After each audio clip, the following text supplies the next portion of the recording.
Hello everyone, my name is Neeraj Kumar Chaturvedi and I welcome you all to my YouTube channel English for All.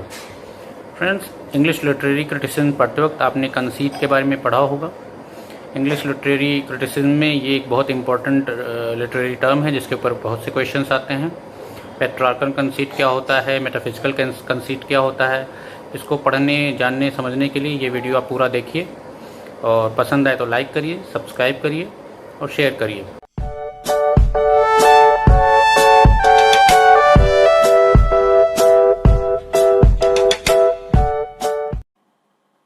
तो friends, हम देख लेते हैं कि conceit जो है सबसे पहले कहाँ से लिया गया, इसकी ओरिजिन कहाँ से हुई इस वर्ड की। तो इटालियन वर्ड कंसेटो से इसको लिया गया जिसका मीनिंग कॉन्सेप्ट या इमेज होता है। और सबसे पहले 16th सेंचुरी के 17th सेंचुरी के जो पोइट थे, इंग्लिश पोइट्स, इन्होंने इसका इस्तेमाल इस वर्ड का शुरू किया। तो कंसीट जो है ओरिजिनली इटालियन कंसेटो से आया है। अब कंसीट होता क्या है इसके बारे में समझ लेते हैं। ये बेसिकली एक इलेबोरेट मेटाफर होता है जिसको हम कंसीट कहते हैं। अब आप जानते हैं मेटाफर क्या होती है कि जैसे जब दो ऑब्जेक्ट्स को कंपेयर करने की बात कोई पोएट करता है तो या तो वो सिमिली यूज़ करता है कंपैरिजन के लिए, फिगर ऑफ स्पीच, या वो मेटाफर यूज़ करता है। सिमिली में आप जैसे जानते हैं, आपकी जानकारी में है कि लाइक, एज, इन सब वर्ड्स का यूज़ होता है और सिमिली वहाँ होती है। और पर मेटाफर में जब डायरेक्टली उस चीज़ को जिससे कंपेयर कर रहे हैं वही चीज़ ही मान लिया जाए, लाइक और एज का यूज़ ना किया जाए, तो वहाँ हम कहते हैं मेटाफर हैं। जैसे आप कह सकते हैं कि उसकी आँखें सितारों के समान थीं, हर आइज़ वर लाइक स्टार्स। तो यहाँ पे सिमिली हुआ क्योंकि लाइक वर्ड का यूज़ हुआ है कंपैरिजन में। लेकिन अगर हम उसको डायरेक्टली ही सितारे ही कह दें उसकी आँखों को कि उसकी आँखें ही सितारा थी, तो यहाँ मेटाफर हो जाएगा, हर आइज़ वर स्टार्स। तो यहाँ भी कंपैरिजन हुआ बट ज़्यादा डायरेक्ट कंपैरिजन हुआ, तो यहाँ पे मेटाफर कहलाएगा। अब जो कंसीट है ये जो है ये कुछ एक स्टेप और आगे का ही मेटाफर है। It's an elaborate metaphor comparing to dissimilar objects और इमोशंस क्रिएटिंग सरप्राइज और शॉक। तो ये कंसीट जो है वो ऐसा मेटाफर है जहाँ ऐसी दो चीज़ों के बीच में कंपैरिजन किया जाता है जो बहुत ही डिसिमिलर होती हैं, आपस में कोई चांस ही नहीं होता उनका कंपैरिजन का, कोई समानता ही नहीं होती, पर उसको भी पोएट अपनी स्किल से, अपनी पोएटिक क्वालिटी से, अपने विट से इस प्रकार यूज़ करता है अपनी पोएम्स में कि दोनों कंपेरिजन में आ जाती हैं और उससे सरप्राइज़ या पढ़ने वाले को शॉक का अनुभव होता है। बहुत ही चालाकी भरा ये कंपैरिजन कहलाता है, जिससे पोएट अपनी बात भी कह लेता है और दो बहुत ही डिफरेंट जो बिल्कुल ही असमान चीज़ें हैं, वस्तुएं हैं, या दो विचार हैं या आइडियाज़ हैं, इमोशंस हैं, ऑब्जेक्ट्स और आइडियाज़, उनको आपस में जब कंपेयर करके शॉक या सरप्राइज़ क्रिएट किया जाता है पोएट के द्वारा, तो हम कहते हैं कि उसने कंसीट का यूज़ किया है। कंसीट इलेबोरेट मेटाफर ही है। अब आगे बढ़ते हैं क्योंकि कंसीट के दो टाइप्स होते हैं। तो पहला जो टाइप है वो पेट्रार्कन कंसीट कहलाता है, जो अक्सर आपको देखने को मिलता, पढ़ने को मिलता होगा इंग्लिश लिटरेचर में। पेट्रार्कन जैसा कि नाम ही बता रहा है कि ये इटालियन पोएट पेट्रार्क जो थे उन्होंने इसको अपनी लव पोएम्स में ज़्यादातर यूज़ किया था। और आप जानते हैं कि पेट्रार्क के ज़्यादातर पोएम्स को सर थॉमस व्याट ने ही ट्रांसलेट किया है इंग्लिश में। तो उनके ही थ्रू पेट्रार्कन कंसीट जो है इंग्लिश लिटरेचर में आया है। तो ये पेट्रार्कन कंसीट वहाँ पेट्रार्क ने अपनी लव पोएम्स में यूज़ किया जहाँ पे जनरली एक एंग्री मिस्ट्रेस और एक डिवोटेड लवर की क्वालिटीज़ को पोर्ट्रे किया जाता था, और इस कंसीट को यूज़ करके पेट्रार्क इन्हीं सब चीज़ों को, इन्हीं क्वालिटीज़ को दिखाते थे। जैसे कि एग्जांपल ले लेते हैं जो ट्रांसलेटेड है सर थॉमस व्याट का, ये पेट्रार्कन ही पोएम है। यहाँ पे पेट्रार्क जो है या पोएट जो है वो लवर को, जो कि बहुत ही डिवोटेड लवर है और संघर्ष कर रहा है अपनी प्रेमिका को मनाने के लिए, तो उसका उन्होंने कंपैरिजन एक शिप से किया है जो जहाज़ है, पानी में है और बर्फीले पानी में जो चारों ओर से जमा हुआ है।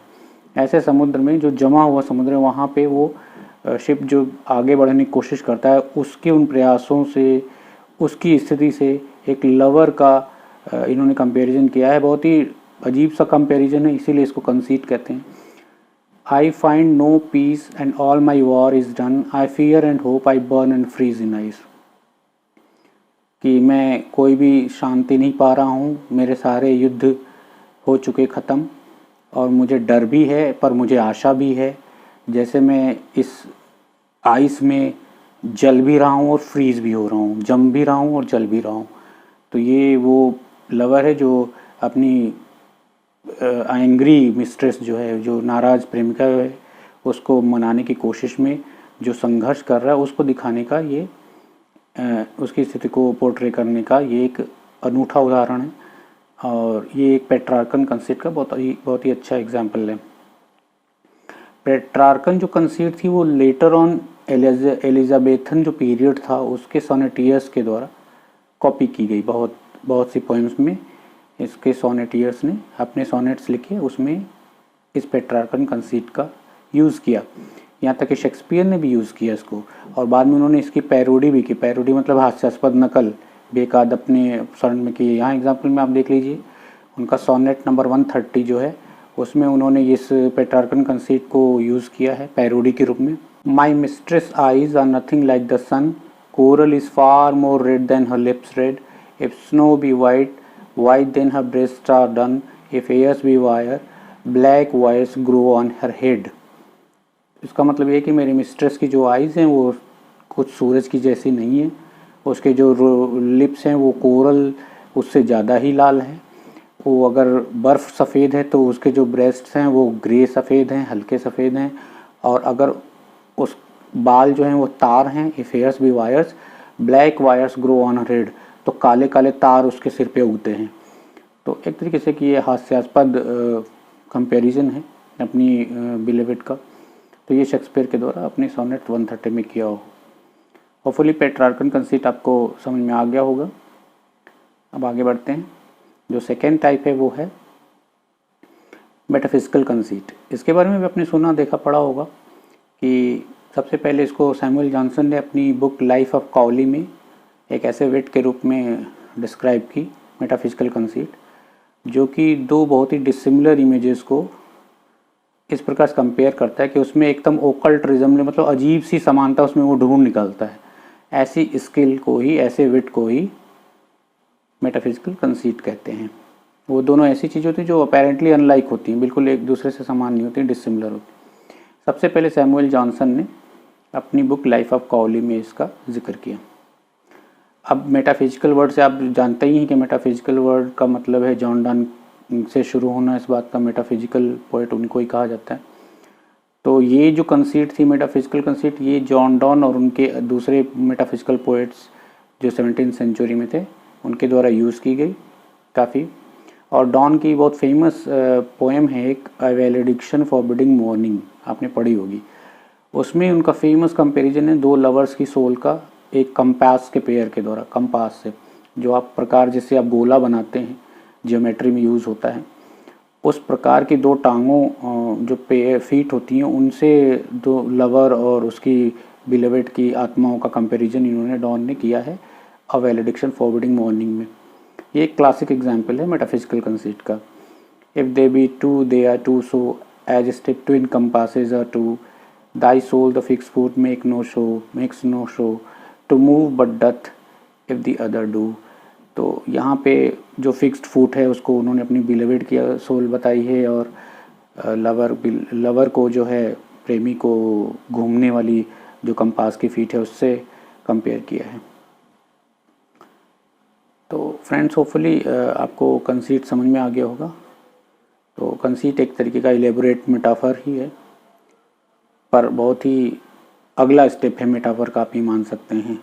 कंपैरिजन तो होता है बट वो एक स्टेप आगे जाकर कंपैरिजन होता है। अगर आपको कोई डाउट है तो कमेंट्स में ज़रूर पूछिए। Thanks for watching friend, please like, subscribe and share.